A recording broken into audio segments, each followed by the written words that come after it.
introduce our lovely guests tonight. So I'm E.R. Anderson. I'm the executive director of Karis Circle. Karis Circle is a nonprofit programming arm of Karis Books, and Karis Books is the South's oldest independent feminist bookstore. We are delighted to be here with two folks who have connections to the Metro Atlanta area and are longtime friends of Karis. Sonia Kamal is our interviewer tonight, and Thrity Umrigar is our author of the hour. We are here as well with our friends from Literati Bookstore, which is an independent bookstore which opened in downtown Ann Arbor, Michigan in 2013 by owners Mike and Hillary Gustafson. In 2019, Literati Bookstore was named Publishers Weekly's Bookstore of the Year. So we're very happy to be co-sponsoring this event with them tonight. Welcome to all of our friends from Michigan. Glad y'all are here. It's always fun to get to share the independent bookstore love. So first I want to introduce Sonia. Sonia Kamal is an award-winning novelist, essayist, and public speaker. Her most recent novel, Unmarriageable: Pride and Prejudice in Pakistan, is a Financial Times Reader's Best Book of 2019, a 2019 Books All Georgians Should Read pick, a 2020 Georgia Author of the Year for Literary Fiction nominee, and is shortlisted for the 2020 Townsend Award for Fiction. It is a New York Public Library and NPR Code Switch 2019 Summer Read pick and a People's Magazine pick. Sonia's TEDx talk is about second chances, and We Are the Link, her address at a U.S. citizenship oath ceremony, talks about immigrants and the real American dreams. Sonia's work has appeared in critically acclaimed anthologies and publications, including the New York Times, The Guardian, The Atlantic, BuzzFeed, and more. So welcome to Sonia. And welcome, of course, to the person of the hour, Thrity Umrigar, who is the best-selling author of 8 novels, including The Space Between Us, which was a finalist for the PEN Beyond Margins Award, as well as a memoir and 3 picture books. Her books have been translated into several languages and published in more than 15 countries. She's the winner of a Lambda Literary Award and a Seth Rosenberg Award, and is Distinguished Professor of English at Case Western Reserve University. A recipient of the Nieman Fellowship to Harvard, she has contributed to the Boston Globe, the Washington Post, the New York Times, and Huffington Post. The book we are celebrating this evening is Honor, which was just named Reese Witherspoon Book Club pick, which I know we're going to probably talk a little bit about as well, because it is a huge honor and a big deal. And so we, like I said, have been fans of both of y'all's work from the very beginning. So we're really excited to get to celebrate this important book with you. It's a very important subject and a deep book. I read it and really loved it. It's not a light read, but it is something that I hope everyone will get to learn more from. So I certainly learned a lot, and I know folks watching at home will learn a lot. So thank you both so much for being here. Sure. Thank you, first of all, for being here, all of you who are watching today. I very much appreciate you being here.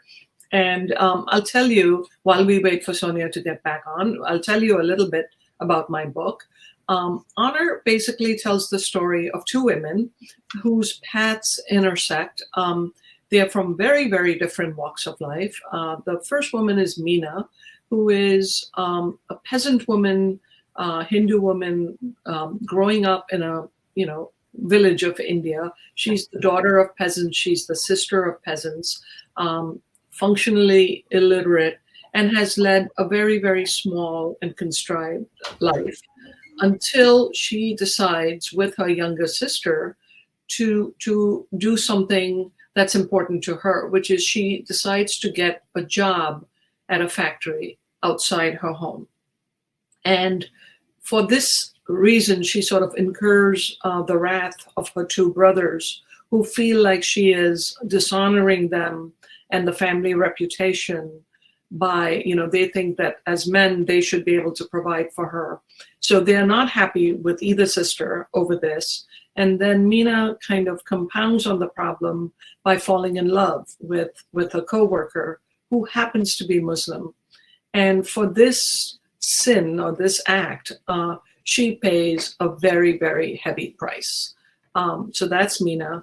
And Smita is an Indian-American journalist. I mean, she's everything that Meena is not. She's educated, she's cosmopolitan, she's a foreign correspondent for a newspaper based in New York. She's worldly, and we find out, has not been back to India where she was born and left with her family when she was a teenager for reasons that we don't quite understand yet.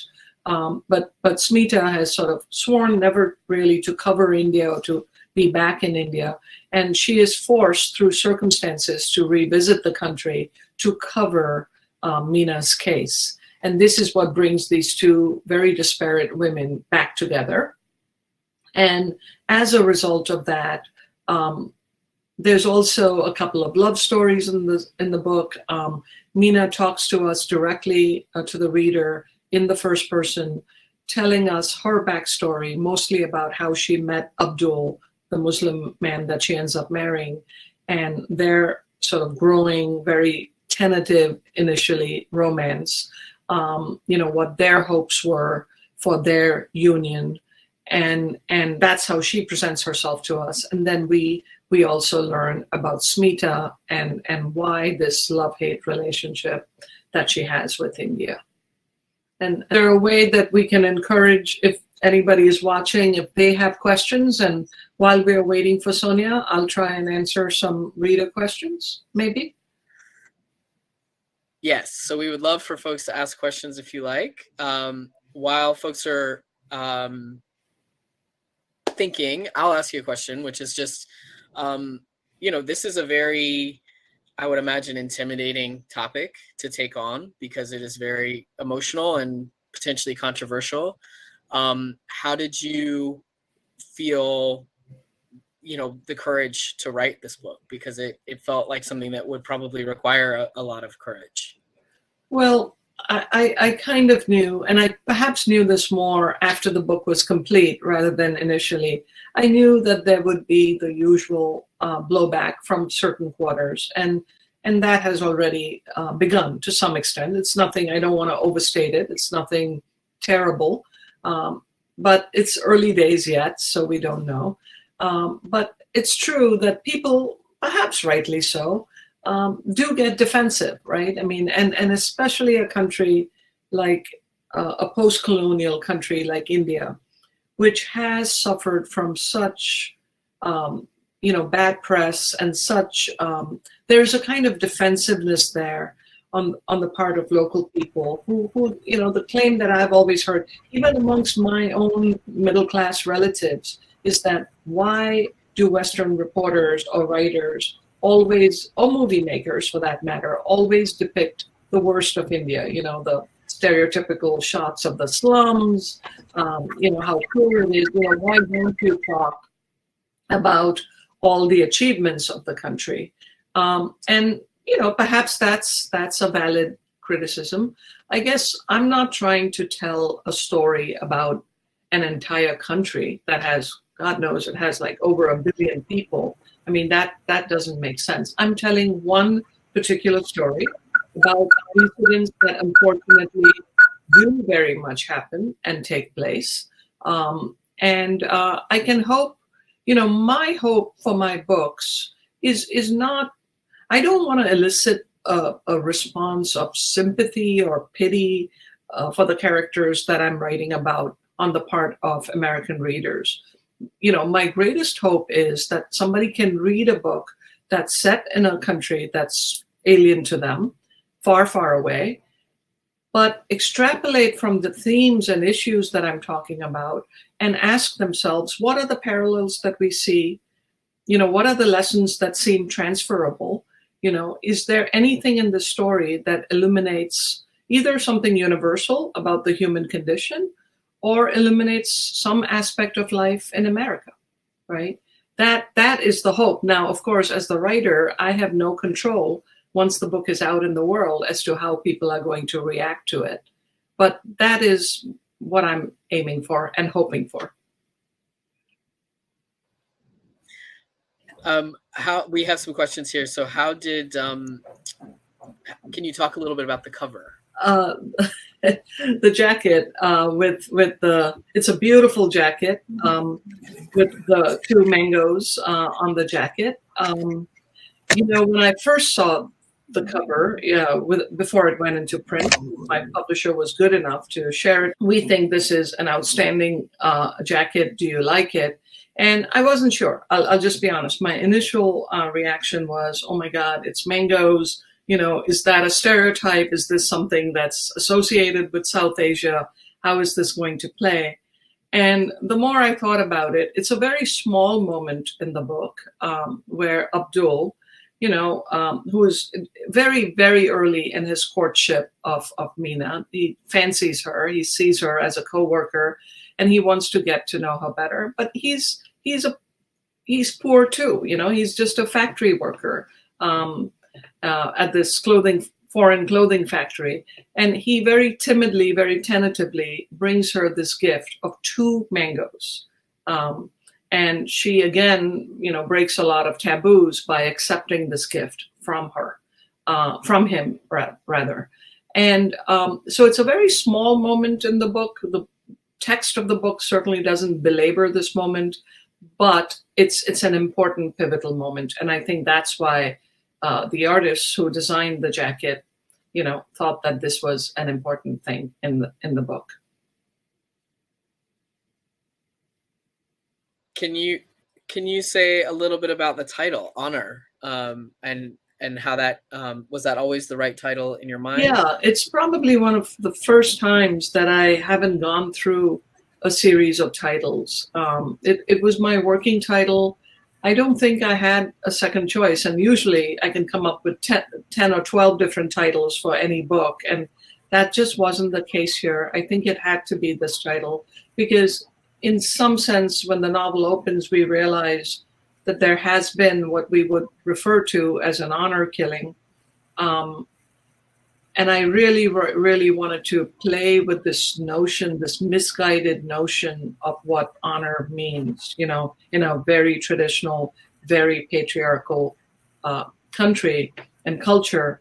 And usually what honor means is men defending the honor, the reputation of women, you know. And to me, it's just another kind of sexual politics. It's a way of keeping women under control. And that to me is just, it's exactly what honor is not, you know.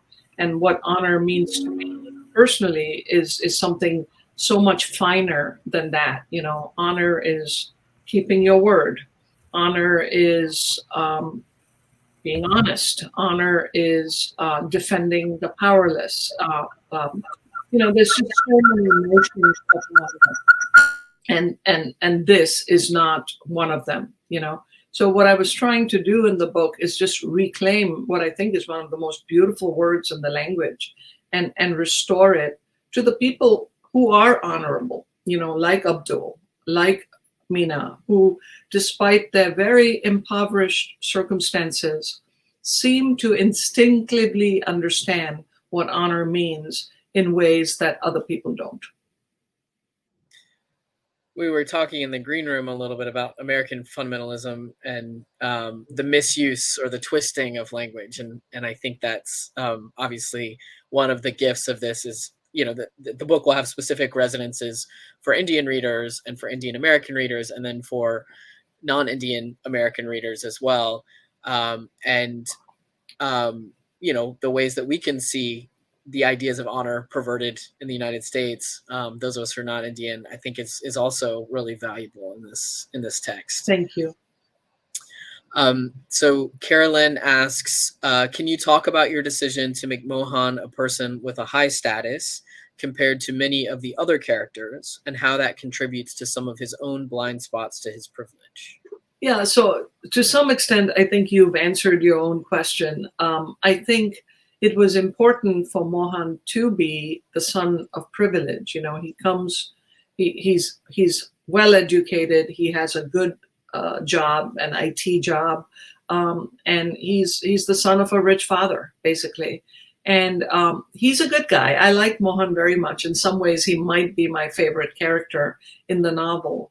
But the thing is, as is true of a lot of upper middle class people, especially in poorer countries, you know, Mohan has this false sense of pride about his country, as I think most people do. You know, we are all raised with, you know, my country, right or wrong, you know, greatest country in the world. It's just that it's like in the air that we all breathe. And so we don't question these core beliefs. And of course, I believe that to be a good citizen, you have to question these core beliefs. And so Mohan is clueless in some ways about what's happening in his own country, a country that he claims to love so very much, you know, just a few 100 miles away from where he lives and where he works. You know, he's a urban person, but he doesn't really know all that much about rural life. So he comes to all of this through the prism of his own privilege. And part of what I enjoyed doing in this book is slowly but surely taking the blinders off of Mohan a little bit.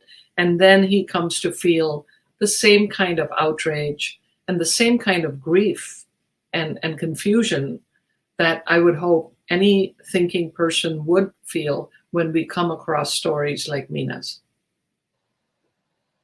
I think that really comes across. And in some ways, he can be a good proxy for the reader sometimes too. Yeah. Yeah, you know, as I said earlier, when we talk about honor killings and stuff like that, usually it has something to do with sexual politics. I mean, it is a way, most of the time, of sort of controlling women. But often I think there is, at least in the Indian context, there is a religious aspect to that too. You know, marrying outside the community. In the case of India, because of caste differences, you know, marrying somebody of a lower caste might be a reason to end that marriage in the most sort of final permanent way possible, is by you know, killing somebody. So I don't think that one can completely tease out the religious aspects of it. And you know, there are two, without giving much of the plot away, there are really two big instances in the novel of religious bigotry that victimizes people. There is clearly the incident of Meena, which we've talked about a whole lot, but there is also another incident that is revealed later in the book. It's not nearly as, you know, final. Nobody dies in that case as the other, but it also has lasting consequences. And that too is fueled by the same witch's brew of religious fundamentalism, or just, you know, you can just call it tradition, you know, a belief system, combined with corrupt police, combined with politicians who manipulate these situations to suit their own purposes for political gain. It's really this combination. I don't think it's any one thing in isolation. And then, of course, there's a kind of trickle-down, not economics, but trickle-down politics. You know, so the people at the top come up with these machinations in collusion with the police, in collusion with the courts, for reasons of staying in power. But then the poison that they inject into the body politic sort of seeps down. And even, you know, illiterate people like Meena's brothers absorb that poison, and it becomes their belief system. And then they cannot think of any other way to get out of that box that either they've put themselves in, depending on your point of view, or somebody else has imprisoned them in. And they just see that as right. I mean, I think Meena's brothers really believe that they are not only well within their rights to correct what Meena has done, but it's also a kind of responsibility for them to do that. That is their obligation as men, as brothers, as members of their little community, that they have to avenge and right the wrong that they see Meena as having committed. And she has done two things that at least we in the West almost take for granted. One is getting a job for money outside the home. And the other thing is falling in love. And it makes me think that perhaps the right to choose a life partner and fall in love might be a very fundamental right, which in huge parts of the world is completely ignored, is not even considered a right, a human right, an individual right.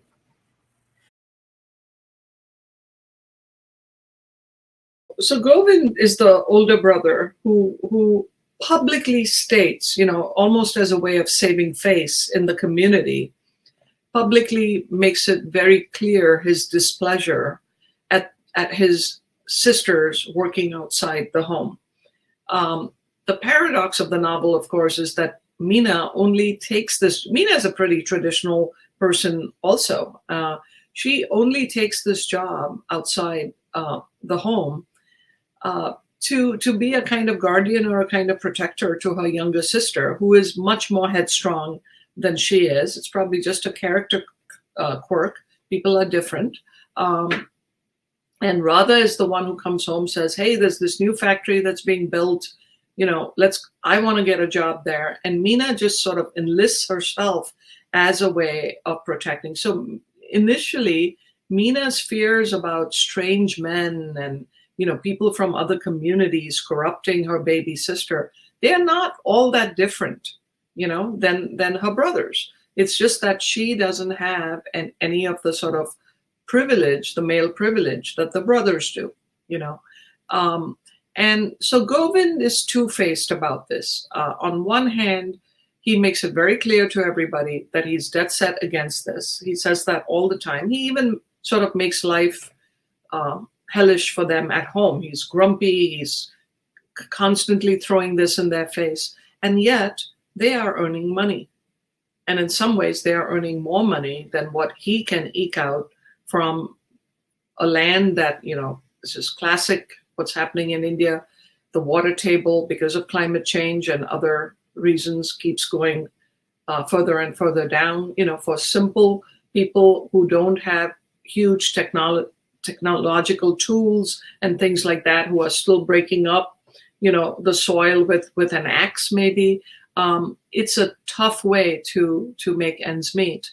And so now there's the stream of money that the sisters are earning that he claims as his own. He says, I'm the head of the household. So how can a woman own property? How can a woman have financial, finances of her own? Whatever you earn belongs to me. So there's a kind of hypocrisy, but there's also, to get back to your question, there's a reason for him to turn a blind eye to their earlier transgressions. It's only when things keep building and building that he reaches a point of no return.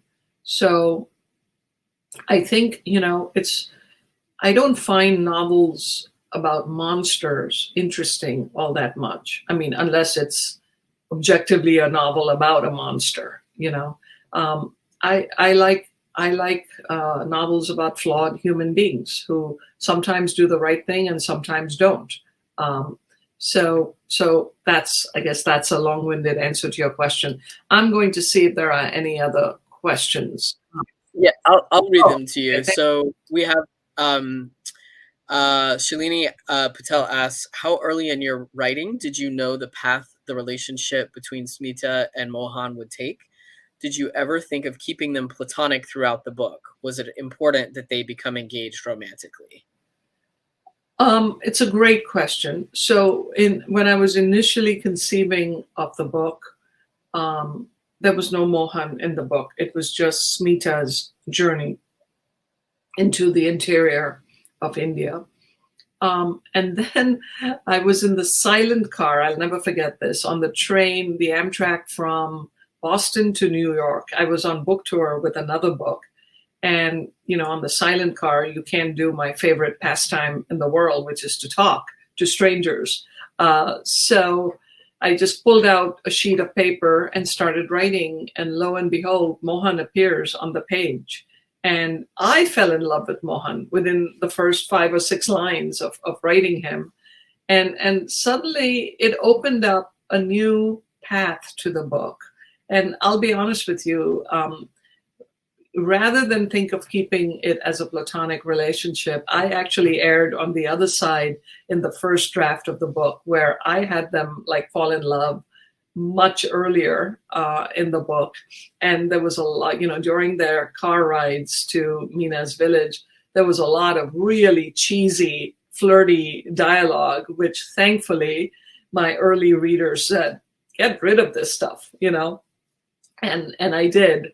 And I do think it works much better now than it did in those initial drafts. So, you know, I don't know if this is true for all writers, but at least for me, not everything is plotted out or well thought of before.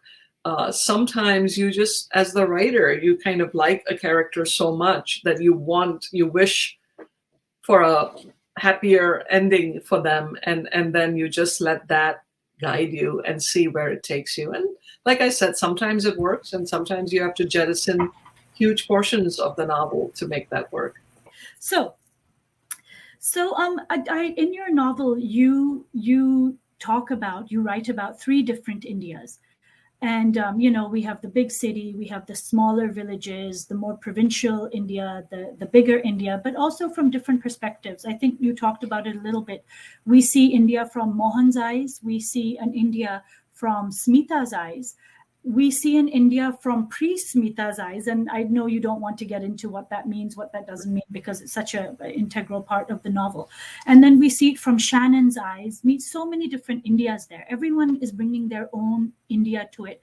And India is reacting to them differently. So for instance, in a lot of places, the novel mentions how Shannon's India, the white journalist's India, is so different from Smita's India. They're both journalists, but the way India is reacting to Shannon and giving her a sort of male respect just because she's white versus Smita. Can you talk a little bit about that in terms of the India we see today and a past India? How did the roles of India play out in your novels? In fact, I think there's even a line in the book where Smita sort of accusingly says to, you know, when Mohan is on his high horse about greatest country in the world, she says, but I have to remind you, you know, your India as a privileged male is very different. You know, I can't get into a public transportation bus without getting harassed and pinched, you know, you can, right? And to his credit, he gets that concept. You know, he has a younger sister who presumably has said some version of that to him. But Shannon is interesting, right? Shannon is not just a white journalist. I picture Shannon as this very ruddy, almost kind of masculine in her not so much in her appearance, but just in the way she carries herself. There's a kind of confidence to Shannon. You know, she's used to barging into situations and making officials quake in their boots. She has that self-confidence, and the people around her react to that. So whiteness is part of it, but I also think just that strength of personality. You know, she's loud, she's demanding. That comes across. And Smita, I would say, some kind of a hybrid. I mean, it's very, just by probably the cut of her hair, the, you know, accent that she has, the way she's clearly a foreigner. You know, nobody in India is going to mistake her for a native person. And yet, you know, she's brown, right? So there is a kind of familiarity that people will feel with her. And they're going to treat her just differently than they will somebody like Shannon, who is clearly the outsider, who is clearly the foreigner. And Smita, of course, I mean, that's part of what the book is about, is how she navigates this insider-outsider status throughout, which sort of conflates with this love-hate relationship that she has with India also, you know? Right. I mean, her love-hate relationship with India is, especially the hate part of it, is very deep and very traumatic for what happens in the novel, which is just superbly written and it plays out so beautifully within the many themes of the novel. But it was interesting to me to see how many people we didn't see Shannon in the field. with Mohan. So I don't know how people would have reacted to Shannon and if she would have been asked or Mohan would have been asked if they're married, because time and time again in the novel, people around them, yes, or Smita is allowed accessibility once she says she's married to him. Initially in the novel, as we see, she sort of resists this lie or this dishonesty, but then she realizes she just has to go along with it. And I found the mother-in-law's character, Meena's mother-in-law, to be to talk a little bit about her. How hard or easy was it to write a character like that? Because that poor woman is suffering from a lot of internal misogyny, and just to see how Mohan handles her. Just how did that character come to you? How easy was it to write her? Well, I knew that Ami, the mother-in-law, had suffered a tremendous loss herself. You know, she's not a major character in the novel, so we don't get her point of view. We are never inside her head, but she has lost a son. And in some ways you could say she has lost two sons. Right.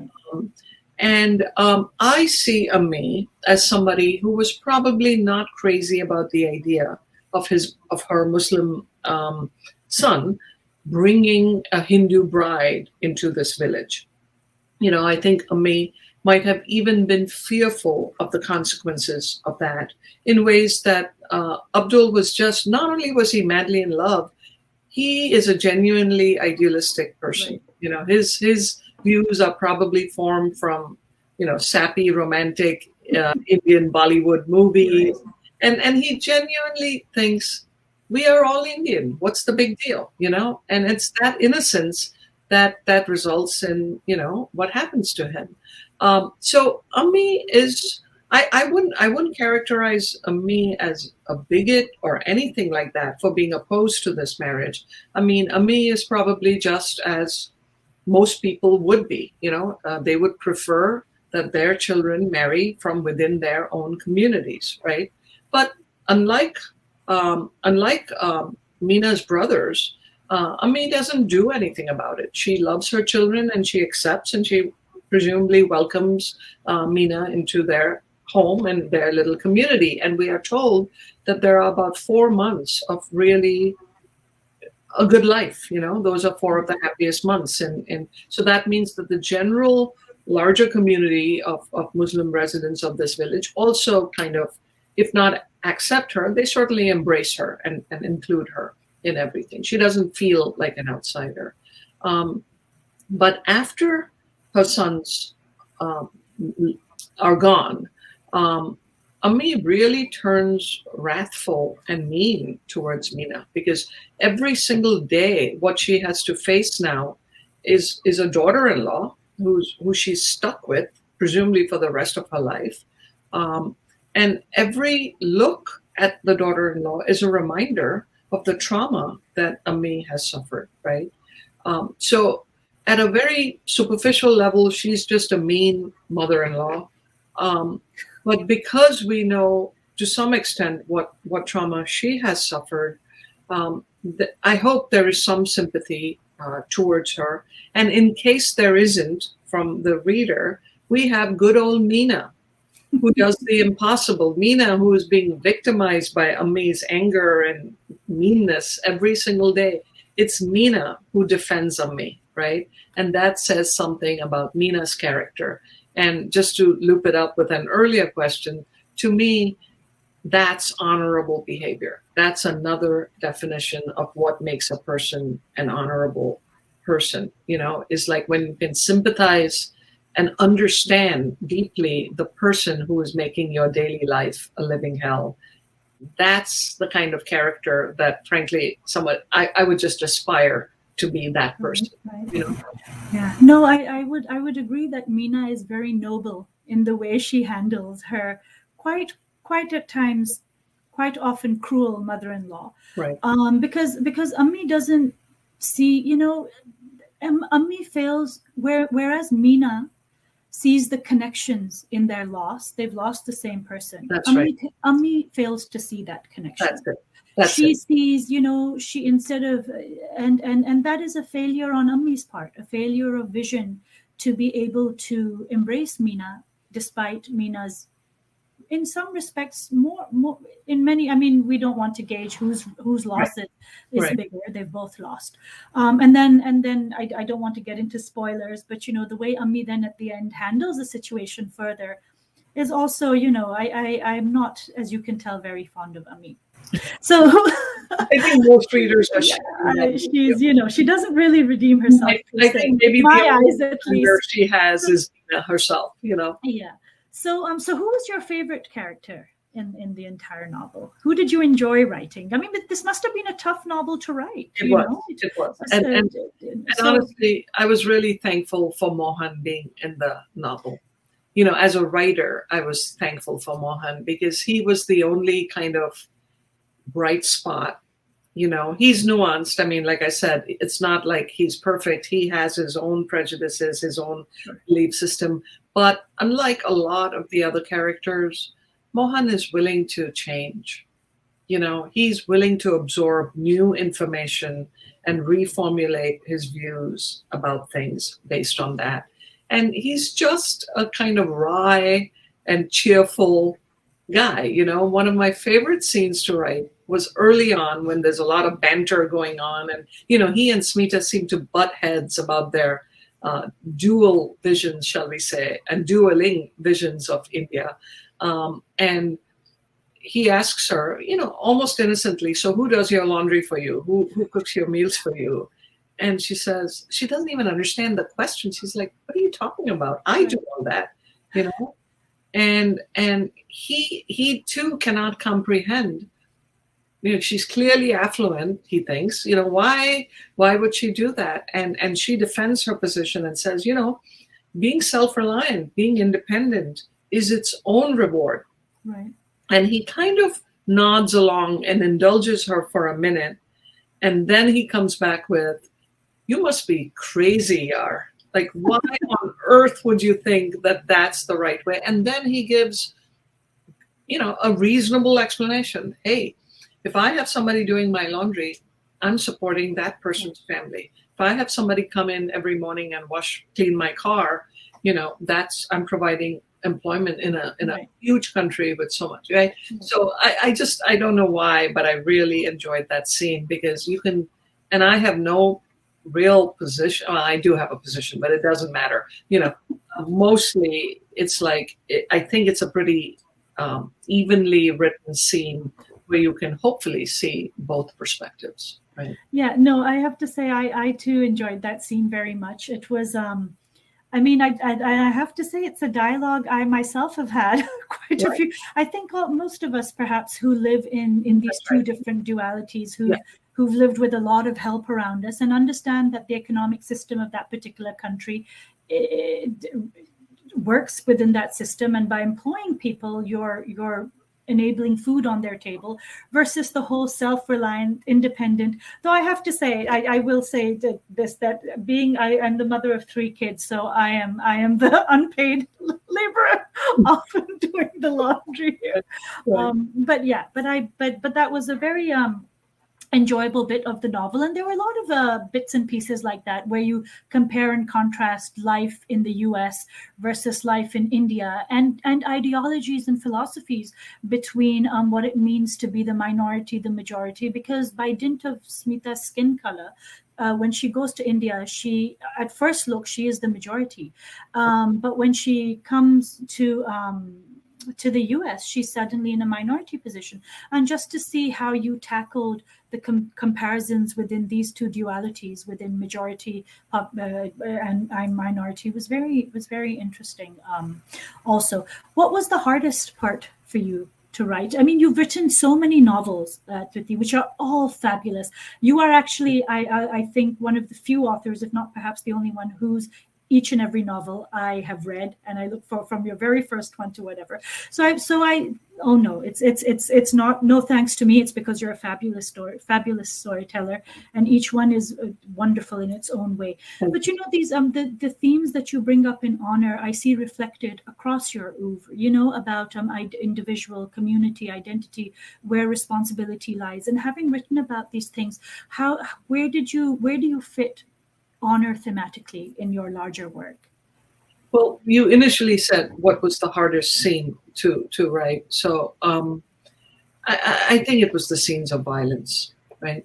Because very often when you write, you know this, you're a brilliant writer. You know that when you write, you can draw upon some experience in your life, right? It doesn't have to be, so if you're writing about losing a father, right? You may not have lost a father, Sure.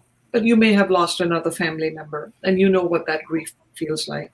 And that experience and that memory of grief is transferable, and you can put that into your characters.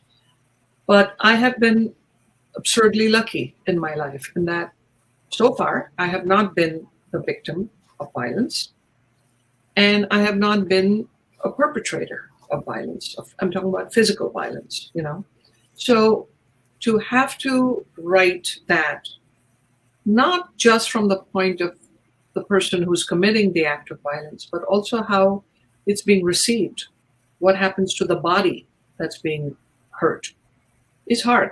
And I had to play both roles, So if somebody's throwing a punch or somebody's kicking somebody, I had to feel in my body, like how does it feel? Like what happens to your legs when you're doing something bad like that, And of course, what would happen to the victim of that? Those were hard scenes to write, How does this novel fit? I don't know.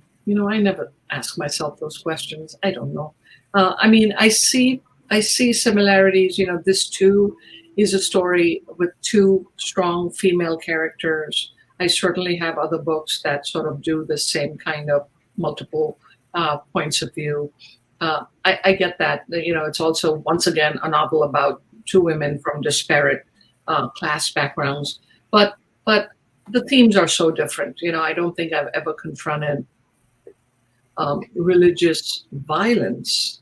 I've certainly talked about sort of religious bigotries, I think, in the past, but I've never talked about religious violence as directly as I do in this book. Yeah, and it is very direct and visceral, and there are a couple of scenes in here which very much for those familiar with partition 1947 and what all the communities went through in different ways, be it Muslim, Hindu, Sikh, etc.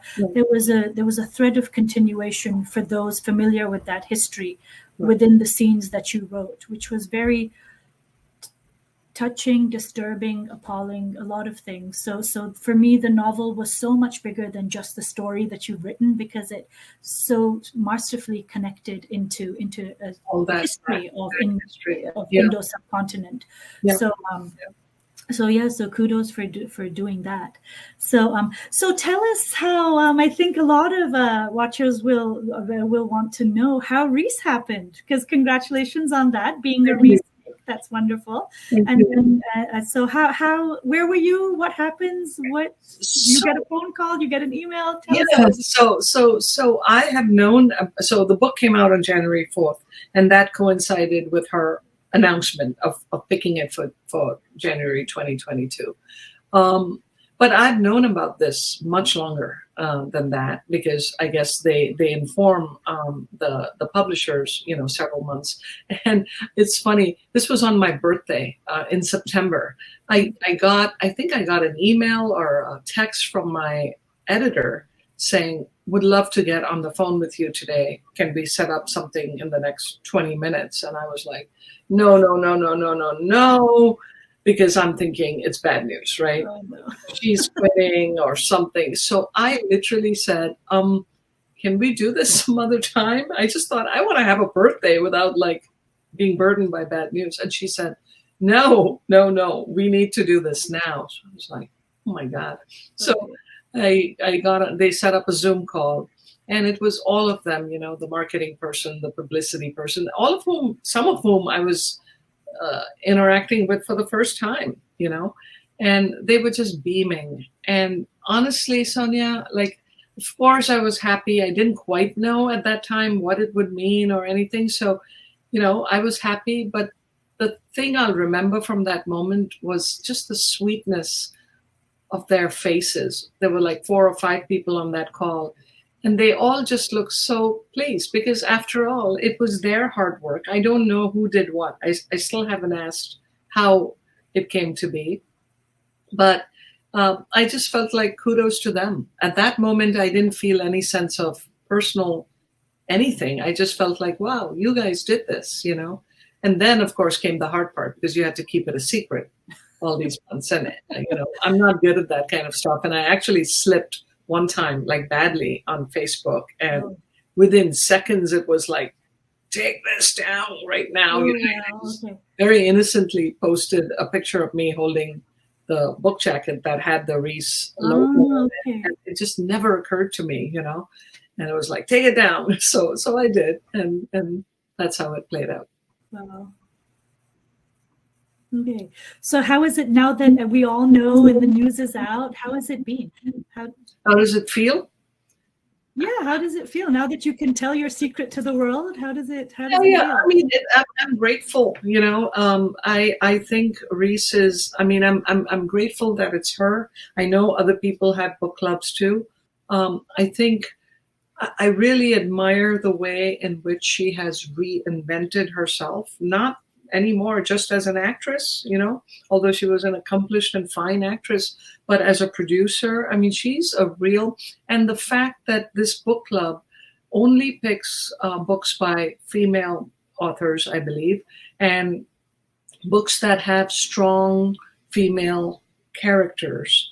You know, there's clearly been a lot of thought that has gone into the process. She's not just whimsically picking books. She has a certain agenda that she wants to advance, which is the empowerment of women. And kudos to her for doing that. I mean, I always feel like, you know, a lot of people have fame and success, and they use it, they keep it. They just keep it for themselves, you know. So when you have a person who uses that fame and success to say, here, let me see if I can pull you up a few rungs on the ladder too. You can't help but admire somebody like that, you know. The generosity and largesse there is something that I think your character Meena would definitely connect with. That's right. I mean, I think Smita too, and Shannon and everything, but I think for Meena it would be, and for Radha also, for her sister. We don't see much of their relationship or Radha or whatever, but I think Radha is the one actually who takes a stand to begin with and wants to go work, and their interaction and how those two sisters grow, one by you know, working, one by the promise of love and stuff, is such a treat to read. And I hope everyone picks it up, reads the book, gives it on to their friends, because it's such a marvelous story between those. But I think what you said about Reese and just generosity and pulling people up with you, you know, is something I think it's the only measure of success ultimately, right? It's like, I mean, what else are you going to do with it after a while other than help somebody else? You know, it's the only true measure, I think. And boy, has she done it in spades. I mean, look, I'm sure there was no reason for her to do a book club, you know. This is just a project that she has, I think, embarked on as a way of empowering and bringing others along, you know. Yeah. So. Yeah. And especially, I guess she loves reading. I think when you love reading, it reflects in the way you do it and how you do it and the topics you pick. And I mean, I haven't read every Reese pick, but I've read a fair share. Right. And they're always very thoughtful. Yes, good taste. Yeah, they're always very thoughtful. And yeah. So, is there anything you would like to share about the novel? Or novel writing, or anything that you haven't been asked? I do have one thing that I want to say, which is this wasn't for this book. This was for my last book. I was on book tour with it. It was pre-COVID, so I was doing a live event. And I was at this country club, and it was a luncheon event. And during the Q&A, this older woman stood up, and she was very blunt. I mean, she basically said, why are your characters in India so mean to one another? Why is it such an awful country? How is it going to, you know, outrage on her part? And I have to say that question like took my breath away, you know, because I never ever thought I was writing about a novel about a country filled with mean people. I always thought I was writing, you know, a novel about people who sometimes do bad things and make unfortunate choices, but there's always enough goodness and kindness to compensate for that. It's, you know, I want to do a nuanced, complicated look at any society. And, you know, at that time I was really taken aback and I kind of blundered my way through some answer. But I do think, and I do hope that, you know, even though I'm describing some harsh things in this novel, I hope that readers reading this novel will embark on the same journey in a sense that Smita does, you know, where she really has to reassess her initial sort of disdain for India. You know, India is more than just honor killings. It's more than just people behaving badly. It's filled with everyday people like Mohan, you know, who go about their lives and try and do good work, you know, spread a few smiles along the way, that kind of stuff. And that is true for every society on earth. Yeah. I don't believe there is one society on earth that is just made up of, you know, bad people, right? Yeah. I mean, I think that question is part of a much bigger dialogue about, I mean, I'm not going to put you on the spot of who asked that question in particular, you know, were they from, what background they were from or whatever. But sometimes it seems that when you come from a particular culture or country or whatever, you know, one obviously understands that this is a novel. These are certain characters in the novel. This is one story being told by these characters. And it's not emblematic or representational of that entire country and stuff. You know, the way, like, when I read a book set in New York or I read a book set in Mississippi, I don't assume that this is the entire state and everyone's like this and all of America is like this. And I think sometimes that is not reciprocated per se when different novels set in different geographic settings. I think it's the burden of being a minority writer. I think that's what you're saying. You know, I'll just say it for you. I think that's what you're saying. I mean, I think African-American women writers, you know, starting in the 1970s, you know, with Alice Walker and Toni Morrison and Gloria Naylor, they had to deal with those issues also. And in fact, the way they dealt with it was by saying, we're not whitewashing anything.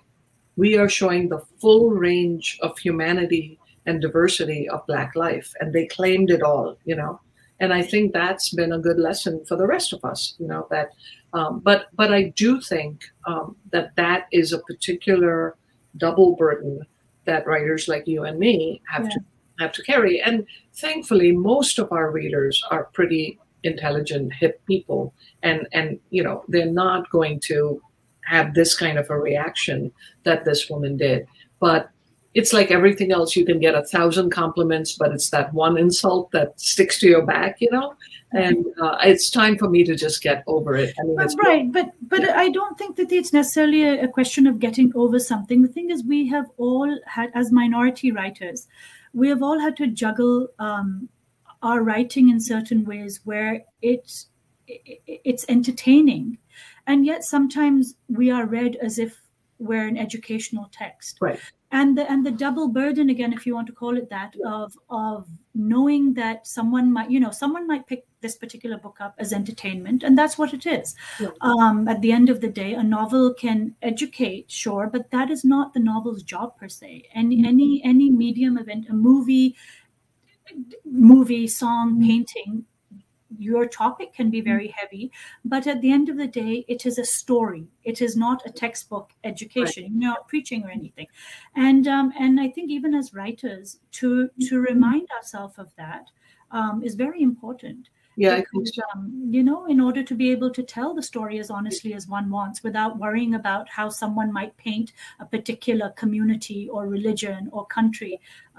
So yeah. It's like if I had $1 for every time I've been on book tour and got asked to explain the Indian caste system to people, you know, and I always have to say, look, I'm just a little old fiction writer, you know, I haven't lived in India in many many decades.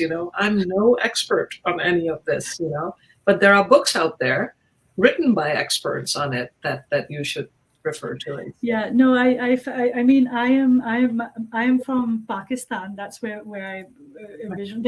I'm just laughing because I get asked this question, and as a Pakistani, coming from Pakistan as a Muslim, caste doesn't even come into my picture. Right, exactly. And especially when Isabella Wilkerson's book Caste came out, yeah, she talked about Indian stuff also. Right. Suddenly, for a moment there, I felt there was a barrage on me to explain what it meant, what it didn't, and I was like, I don't. So it becomes fascinating though, because there's some authors who, by dint of certain identity markers, they're asked about the characters, their writing process, their where do they write? Do they on a desk or that?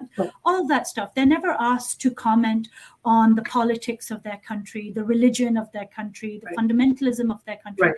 When often when you are a writer who's setting their novels in countries other than America per se, a lot of the questions tend to be less about the book and more about explaining the country to people. Yeah, sometimes it depends on the sophistication of the audience, and it varies. But something, even if it is all that, I still feel like it's a privilege. I'm not saying that somebody like me will always give the most accurate answer or do the best job, simply because I don't know all that much about the questions that are being asked. But I do think that people like us who have had the luxury of living in multiple countries, in a world where the vast majority of people probably don't even venture, 20 miles outside of the place of their birth, that's a privilege. I'm never going to pull out the fiddle and complain about that, because I'm always aware of the fact that you and I are lucky enough to play this role of being ambassadors, of helping somebody understand a different culture. It's luck and it's privilege, and I claim it. I would rather somebody ask me a question and then accept the fact when I say, I'm a fiction writer. I'm not an expert on this issue. What I know about the caste system at this point is not very, I'm not even Hindu, right? I grew up Parsi. We don't have a caste system. So the concept is a little alien to me too. It's just what I've read about it. And the nice part is that reading is accessible to all, Yeah. Again, this conversation is, what it means to be an ambassador or not, and does an author seek that role? Is it something that's put upon put upon them, and not everyone feels comfortable in that role per se, and not everyone feels uncomfortable. Once again, it's something that, like yourself, you choose or don't choose, and you play within those margins of whatever, because we can't answer. As much as we are not representations of an entire culture, community, or religion, and I try to stress that a lot in my in my own work, and you obviously and definitely do, which is why it's such a joy to read your work, because you give us a multifaceted view into different worlds and different points of view and different characters through each of your, I remember your novel, one of my favorite of your novels, because it's so sweet, and not just because the title has sweet in it, If Today Be Sweet, but it's about, it was so different, I remember, and even now it's about an elderly Parsi widow, I believe, and she's trying to build her life after the fact of having lived an entire life. Anyway, we're talking about honor, but I just want to say you write very sensitively about so many different characters. And I see that, going back to honor also, we have me as a widow also, the way the character in If Today Be Sweet was, here me as a widow also. So those, when I said about your larger thing, the way a single author's books talk to each other is so fascinating. So for everyone who reads Honor, once you're done with that and you fall in love with this novel, you have got to go out and read all of Thrity's books, because they are all lovely and marvelous. And may I just say that if you haven't read Sonia's work, that's exactly what you should be doing also. Make that your next reading choice, please. Did you hear that, Reese? Anyway.